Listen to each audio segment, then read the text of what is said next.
Welcome to Jackson, Mississippi.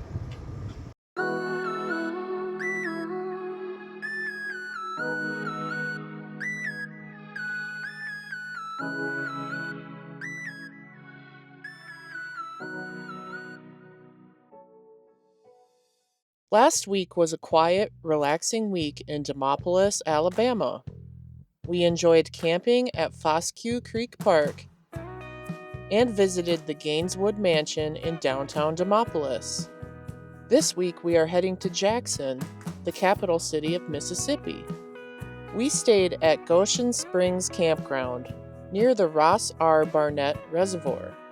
This campground is managed by the Pearl River Valley Water Supply District, and we regularly saw reservoir police patrolling the campground, adding to a sense of security. The sites here were all a decent size, many with privacy bushes around them. The sites had full hookups. The campground also offered bathrooms and laundry, as well as a pool that was not open for the season yet. Next to the office and restrooms, there is a boat ramp that allows easy access to the reservoir for fishermen or anyone who just wants to get out on the lake. We liked the location of Goshen Springs Campground because it was a 30-minute drive to downtown Jackson. But in just a few minutes, we could cross the reservoir and get on the Natchez Trace Parkway. The Natchez Trace Parkway is a 444-mile scenic road that stretches from Nashville, Tennessee to Natchez, Mississippi. The parkway follows the old Natchez Trace, which was a trail that was used by Native Americans, Kaintucks, soldiers, and settlers. The trace runs past the Bartlett Reservoir and continues just north of Jackson. Along the way, there are also hiking and biking trails and other recreational opportunities.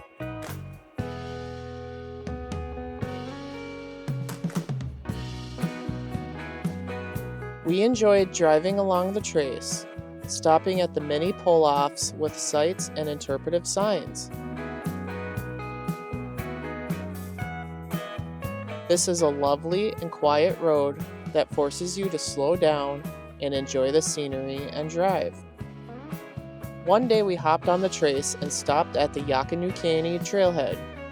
This is part of the Natchez Trace National Scenic Hiking Trail, and we just wanted to walk some of it. Unfortunately, the trail is not at all maintained. There were a few bridges and crossings that were in need of repair, and that, along with all the mud we had to walk through, made us give up pretty quickly. Yep, Nico got all sorts of dirty today. The Chishafoka Multi-Use Trail is down the road and looks to be a maintained paved trail that we wish we would have taken instead. One evening for dinner, we drove into Fondren, a neighborhood north of Jackson, that is home to Brent's Drugs. This place started as a drugstore in 1946 inside the Woodland Hills Shopping Center, which was the first shopping center in the state of Mississippi. For decades, it served as a pharmacy and soda fountain, and since 2009, it has been renovated from a pharmacy to a full-blown soda fountain and diner. This diner was also featured in the 2011 movie The Help. It was really neat sitting here and checking out the old photos and signs on the walls. We heard this place had excellent milkshakes, and since we couldn't agree on one to share, we each ordered a shake. Keisha had the orange creamsicle flavor, and I had the shake of the month, which was the Thin Mint. Yum! We split the burger of the month, which had bacon, pepper jack cheese, and jalapenos. It was a little spicy, but delicious. We also split some fries and onion rings and enjoyed the nostalgic vibe of this place. After dinner, we walked to the back of Brent's Drugs, where there is a cool little surprise. Back here is the Apothecary, a speakeasy serving up some interesting drinks. This place was named one of the best bars of the South and one of America's 50 best bars. It was once the pharmacy storeroom at Brent's Drugs, but since 2013, it's been a cool local hangout serving drinks in the back of the diner. I had a couple of Moscow mules while we chatted and enjoyed the atmosphere. On Friday, we headed into downtown Jackson, where we visited the Mississippi State Capitol. This Capitol building was incredible. It was pretty cool from the outside and had a gold eagle on top of the dome. When we walked inside and went through security, we were absolutely amazed by the beauty of this Capitol. The rotunda was so elaborate and beautiful.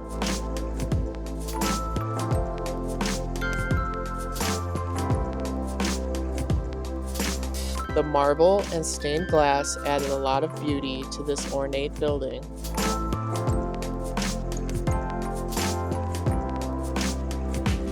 This Capitol building was completed in 1903 and cost more than $1 million to build.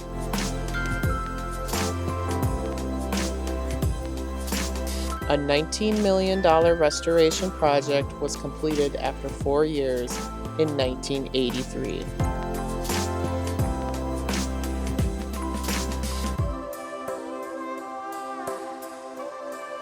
We chose to do a self-guided tour, but a very nice guide did take us up to the 4th floor, where she led us into the galleries for the Senate and House chambers.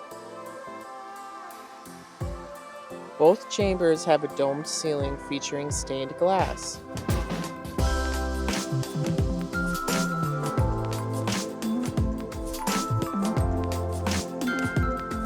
After showing us each chamber, she let us loose in the rest of the building. We worked our way back down to the 1st floor, admiring the intricate beauty of the columns, marble staircases, stained glass, and overall allure of this magnificent building.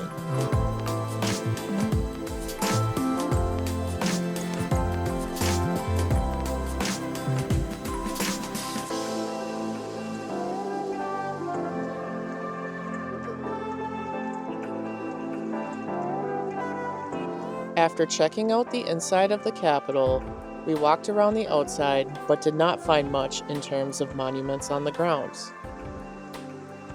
There is a replica of the Liberty Bell and a monument honoring women on the home front during the war. There is also a Mississippi Freedom Trail marker for the Capitol rally on the north side of the Capitol. This marker commemorates the 1966 March Against Fear, which led activists 220 miles from Memphis to Jackson, protesting racism and voter discrimination. We drove around Jackson and checked out the outside of the old Capitol building. The inside is open to the public, but we got there after it closed. This building served as the Mississippi State Capitol from 1839 until the new Capitol was completed in 1903. Just down the street is this huge mural. We decided to have dinner at Hal Mal's, a restaurant and music venue that opened in 1985 in the old freight depot. This place was pretty big and has a lot of history, with artists like Otis Clay and B.B. King having performed there. Hal Mal's had some excellent choices on the menu, and also sold local beers and desserts. I tried a couple of Fertile Ground Pilsners, made here in the city of Jackson. They were great, and I ended up picking up a 6-pack later. We decided to try Delta Tamales as an appetizer. Who knew that an iconic food here in the state of Mississippi was tamales? These are small but packed with flavor. They are made with cornmeal and have a spicy, simmered meat filling. We split 3 tamales that came with crackers and hot sauce. For our main dish, we shared an order of Aunt Glenny's roast beef, which was an open-faced sandwich topped with french fries, roast beef, and gravy. This thing was huge, and we ended up bringing most of it home for leftovers. It was good though. We also got a side of cheesy grits because they are delicious and came with good old Wisconsin cheddar. For dessert, we tried a slice of chocolate pie, which was made by Urban Foxes, a small family-owned bakery in Jackson. This pie was so good. Hal Mal's was an awesome place to stop for dinner in Jackson. Afterwards, we went back to the campground and got ready for another severe storm blowing into the area on Saturday. Fortunately, the storm ended up not being too severe where we were, and we made it through all right. We loved our time in the Jackson area. We enjoyed driving along the Natchez Trace Parkway, taking our time and stopping to see some cool sights.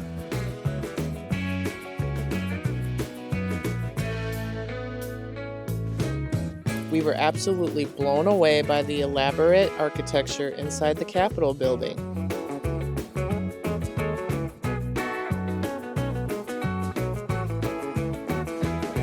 And you know we enjoyed some delicious southern foods while we were here.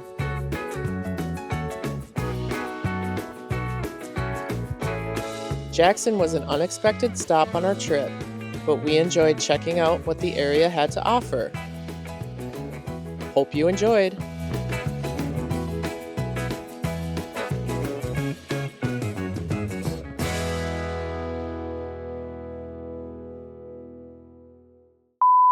It's windy here in Jackson, Mississippi. Welcome to Jackson. Mississippi. All right.